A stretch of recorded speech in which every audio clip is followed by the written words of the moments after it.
Assalamualaikum warahmatullahi wabarakatuh. Para pemirsa dimanapun Anda berada, Alhamdulillah pada pagi hari ini Allah Subhanahu Wa Taala takdirkan kita bisa berjumpa di suasana pagi di tempat kami ini, yaitu di Gunung Putri, Cipanas, Bogor atau Kabupaten Cianjur. Alhamdulillah kami dalam rangka kunjungan ke Cianjur sempat untuk membuat sedikit video ya atau tausiah. Yang pertama ingin saya sampaikan firman Allah, a'udzubillahi minasyaitonirrajim, bismillahirrahmanirrahim. Inna fi khalqis samawati wal ardi wa ikhtilafil laili wan nahari la ayatil liulil albab alladzina yadhkuruna Allaha qiyaman wa qu'udan wa 'ala junubihim wa yatafakkaruna fi khalqis samawati wal ard. Rabbana ma khalaqta hadza batilan subhanaka faqina azabannar. Yang pernah saya baca dalam tafsir adalah bahwa Rasulullah pernah sholat tahajud atau sholat malam, kemudian Rasulullah keluar melihat langit, kemudian membaca ayat ini, ya. Atau dibalik, ya, membaca ayat ini dulu baru melihat langit, ya. Itu berkali-kali, ya. Akhirnya Rasulullah menangis. Artinya perenungan terhadap penciptaan langit dan bumi yang diciptakan oleh Allah Subhanahu Wa Taala ini perlu serius, ya. Bukan hanya sekedar dipelajari dalam sekolah, ya, ada ilmu biologi, ilmu kimia, ilmu fisika, tetapi perlu untuk sampai menyentuh ke dalam kolbu, ya, bahwa di dalam proses penciptaan langit dan bumi dan bergantinya siang dan malam itu penuh dengan tanda-tanda kebesaran Allah, penuh dengan ayat-ayat Allah, yang itu merupakan tanda kebesaran Allah bagi orang-orang yang beriman. Tanda-tanda kebesaran Allah bagi orang yang beriman.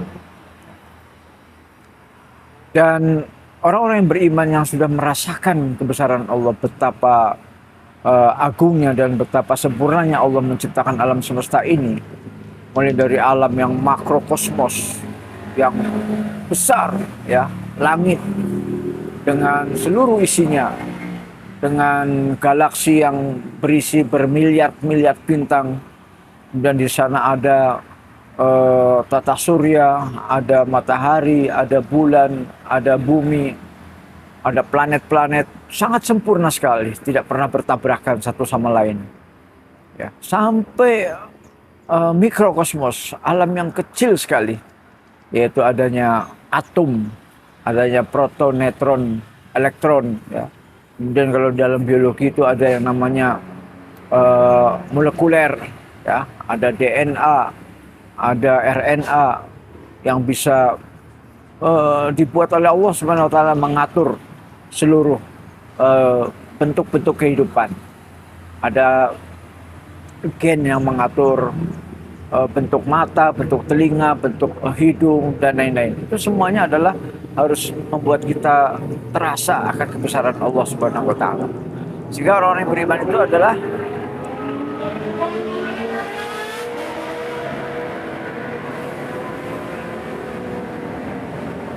ya,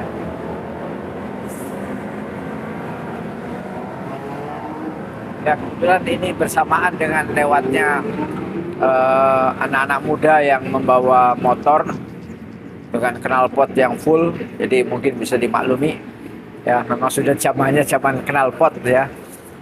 Jadi inna fi khalqis samawati wal ardi wa ikhtilafil laili wan nahari la ayatil liulil albab, merupakan tanda-tanda kebesaran Allah bagi ulil albab, bagi orang-orang yang punya pikiran yang sehat, bagi orang-orang yang cendekiawan, bagi orang-orang yang intelektual, pasti akan merasakan kebesaran Allah. Nah, apa itu ulil albab? Alladzina yadhkuruna Allah, orang-orang yang selalu ingat kepada Allah, selalu zikir kepada Allah. Kapan saja, all time. Yadhkuruna Allah qiyaman wa qu'udan wa 'ala junubihim, baik saat berdiri, saat duduk maupun saat berbaring, semuanya ingat Allah Subhanahu Wa Taala.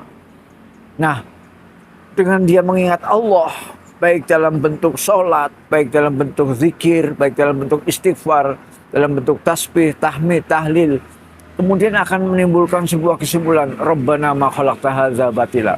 Tidak ada yang sia-sia ya Allah yang kau ciptakan. Apa yang Allah ciptakan itu tidak ada yang sia-sia. Termasuk adanya virus corona. Itu juga tidak sia-sia. Termasuk adanya manusia-manusia yang jahat, manusia-manusia yang kafir. Itu juga tidak sia-sia. Karena apa?